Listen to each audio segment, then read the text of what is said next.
நாங்கள் இதோட 5வது நாளாக போராடி கொண்டிருக்கிறோம். அவர் அமைச்சர் ஐயா அவர்கள் 700 பேரை மட்டும் பணி நியமனம் பணி அமர்த்தப்படும் சொல்லியிருக்காரு. அது ஈக்குவல் பே கிடையாது, சம வேலைக்கு சம ஊதியம் அவர் சொல்லலை, நியமனமும் அவர் சொல்லலை. அவர் புதிய பணியிடத்துக்காக 723 பேர் போடுறேன்னு சொல்லியிருக்காரு. அது எங்களுக்கு இல்லைங்க, 0 வேக்கன்சின்னு சொல்றாரு. 720 பேர் கான்ட்ராக்ட்ல எடுக்கிறாங்க, சிபி ஸ்டாஃபாக தான் எடுக்கிறாங்க, பணி நியமனம் பண்ண கிடையாது. எங்களுடைய கோரிக்கை என்னன்னா, அவர் 356 அமைச்சர் ஐயா அவர்கள் என்ன சொன்னாலும் 356 படி அனைத்து செவிலியர்களையுமே பணி நியமனம் பண்றேன்னு சொல்லியிருக்காரு.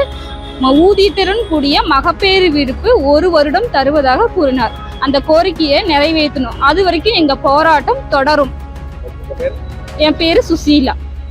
15ஆம் ஆண்டு எக்ஸாம் எழுதி 2 அப்பாயின்மெண்ட் ஆர்டர்ல என்ன சொன்னாங்கன்னா, 2 years after 2 years completion regularisation அப்படின்னு போட்டிருந்தாங்க. 2 இயர்ஸ் முடிஞ்சு கிட்டத்தட்ட 10 இயர்ஸ் ஆகுது. இது வரைக்கும் நாங்கள் ரெகுலர் ஆகவே இல்லை. ஃபர்ஸ்ட் 7700 சம்பளத்துக்கு நாங்கள் வேலை பார்த்தோம். அதுக்கப்புறம் 14000 உயர்த்த போராடி தான் நாங்கள் 16000 உயர்த்தினாங்க. 2021 அப்புறம் ஐயா அமைச்சர் ஐயா வந்ததுக்கப்புறம் 4000 சேர்த்து 18000 போட்டிருந்தாங்க. 18000 வச்சு எப்படி ஒரு குடும்பத்தை ஓட்டுறது சொல்லுங்க? ஒரு வீட்டு வாடகைக்கு போனா 8000 வீட்டு வாடகை, 1 கிலோ தக்காளி 100 ரூபாய் விற்குது, 1 கிலோ அரிசி 60 ரூபாய் விற்குது. குழந்தைங்களை படிக்க வைக்கணும். நாங்க குழந்தைங்களையும் பார்க்காத, குடும்ப குட்டிங்க எதுவுமே பார்க்காத, கோவிட்ல எல்லாம் ஒர்க் பண்ணி ஏழை எளிய மக்களுக்கு நம்ம சேவை செய்யணும், நம்ம தமிழ்நாடு மக்கள் முக்கியம்னு சொல்லிட்டு நாங்க வேலை பார்த்தோம். நாங்க எத்தனையோ செவிலியர்களுடைய கணவர் இறந்திருக்காரு, குழந்தைகள் 2 வயசு குழந்தைங்க, 5 வயசு குழந்தைங்க, 10 வயசு குழந்தைங்க, எத்தனையோ குழந்தைகள் இறந்திருக்காங்க. அதையும் பொருட்படுத்தாமல் ஏழை எளிய மக்களுக்கு மூஞ்ச காமிக்காம நாங்க சேவை செஞ்சோம். எங்களுக்கு மகப்பேறு விடுப்பு எத்தனையோ பிரசவம் பார்க்குறோம், தாயையும் குழந்தையும் பாதுகாப்பாக நாங்க எடுக்கிறோம். ஆனா எங்களுக்கு மகப்பேறு விடுப்பு கூட எங்களுக்கு கிடைக்கல 1 வருடம் கூடி. எனக்கு அப்பா அம்மா யாரும் கிடையாது, மாமனார் மாமியார் துணை இல்லை, என் வீட்டுக்காருக்கும் வேலை இல்லை.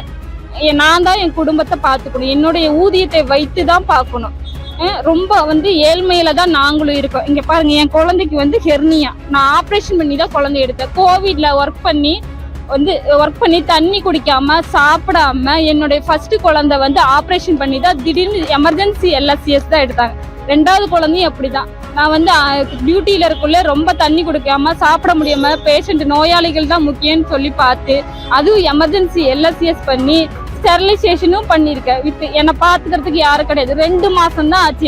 2 மாசமே இன்னும் முடியல என் குழந்தைக்கு. இங்க பாருங்க, அம்பிளிக்கல் ஹெர்னியா இருக்கு. இதை எந்த நேரத்துலயும் அறுவை சிகிச்சை பண்ணலான்னு குழந்தை சிகிச்சை நிபுணர் கூறினாரு. இதை வச்சு 6 மாசத்துல டியூட்டியில ஜாயின் பண்ணுன்னு சொல்றாங்க. என்னுடைய கோரிக்கை என்னன்னா, அனைத்து செவிலியர்களையுமே 8000 பேரையும் பணி நியமனம் பண்ணணும், ஊதியத்துடன் கூடிய மகப்பேறு விடுப்பு கிடைக்கணும். சென்னையில பேச்சுவார்த்தை நடந்திருக்கு அமைச்சர் தலைமையில். அவங்க பணியிடங்கள் நிரப்பணும்னு சொல்லியிருக்காங்க, 729 பணியிடம். உங்களுடைய கோரிக்கை என்ன? போராட்டம் எப்படி தொடருமா, கைவிடப்படுமா? அதுதாங்க, எல்லாருமே அதாவது கான்ட்ராக்ட்ல தான் எடுக்கணும் அப்படின்னே நினைக்கிறாங்க. அதை பர்மனன்ட் ஆக்கணும்னு தான் எங்களோட கோரிக்கை.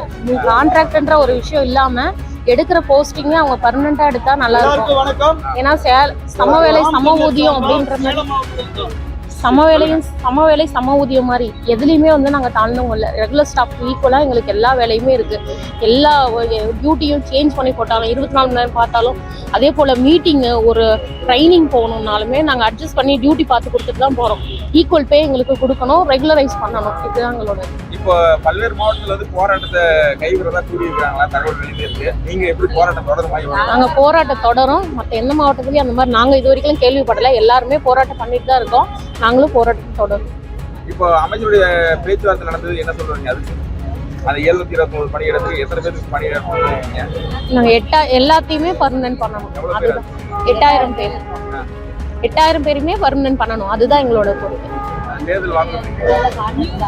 தேர்தல் வாக்குறுதி 356. அதன்படி எல்லாருமே ஒப்பந்த அடிப்படையில் இருக்கிற எல்லா செவிலியர்களுக்கும் நிரந்தர பணி கொடுக்கணும். அதுதான் நாங்கள் கேட்கணும். தொடரும். மணிமேகலை அமைச்சர் தலைமையில பேச்சுவார்த்தை நடந்துச்சு. அதுல எந்த தீர்வு எடுத்தீங்க? என்ன உங்களுடைய போராட்டம் எப்படி? ஆனால் எங்களுக்கு வந்துட்டு மருத்துவத்துறை அமைச்சர் பேசுறதுல உடன்பாடு இல்லை. எங்களுக்கு ஸ்டாலின் சார் வந்து தலையிட்டு எங்களுக்கு பேசணும். அவர் வந்து சொல்லணும், அவரோட வாக்குறுதி கொடுத்தாருல என்னாச்சுன்னு சொல்லிட்டு. அவர் இப்போ 5 நாளாக போராடுறோம், எங்களோட அமைச்சர் வந்துட்டு கண்டுக்காத மாதிரி அப்படி இருக்கிறாரு. அதனால ஸ்டாலின் சார் தான் இதில் தலையிட்டு பேசணும். இப்ப அவங்க 729 பணியிட நிரப்பணும் சொல்லியிருக்காரு அமைச்சர். அது எதுவுமே பர்மனன்ட் கிடையாது இல்லைண்ணா, அதையும் கான்ட்ராக்டா தான் இப்போ போடுறேன்னு சொல்லிருக்கிறாரு. அது நல்லதுதான், அது 18,000 போடுறேன்னு சொல்லிருக்காரு. எங்க 8,000 பேருக்கு என்ன பதில்? நாங்க போராடுறதுக்கு எங்களுக்கு ஒண்ணு ஈக்குவல் பே ஈக்குவல் ஒர்க் வேணும், இல்ல அப்படின்னா எல்லாரையும் ரெகுலரைஸ் பண்ணணும். மற்றதுக்கு இலவசம்லாம் கொடுக்குறாரு, அதுக்கு ஃபண்ட் இருக்கு. எல்லாத்துக்குமே ஃபண்ட் இருக்கு. ஏன் எங்களுக்கு சேலரி கொடுக்க மட்டும் ஃபண்ட் இல்லை? எம்ஆர்பி போர்டில் எல்லாருக்கும் தானே சேலரி கொடுக்குறீங்க, எங்களுக்கு மட்டுமா கொடுக்குறீங்க? அப்போ அதுக்கெல்லாம் ஃபண்ட் இருக்குல்ல. அதே மாதிரி டிஎன்பிஎஸ்சி டிஆர்பி எல்லாருக்கும் கொடுக்குறீங்கல்ல, எங்களுக்கு மட்டும் எப்படி ஃபண்ட் இல்லை? போராட்டம் கண்டிப்பா தொடர்ந்துட்டே தான் இருக்கும். இந்த அவர் சொல்ற வரைக்கும், ஒரு நல்ல முடிவு தெரியற வரைக்கும் நாங்க கண்டிப்பா கண்டினியூ பண்ணலான்னு தான் இருக்கோம்.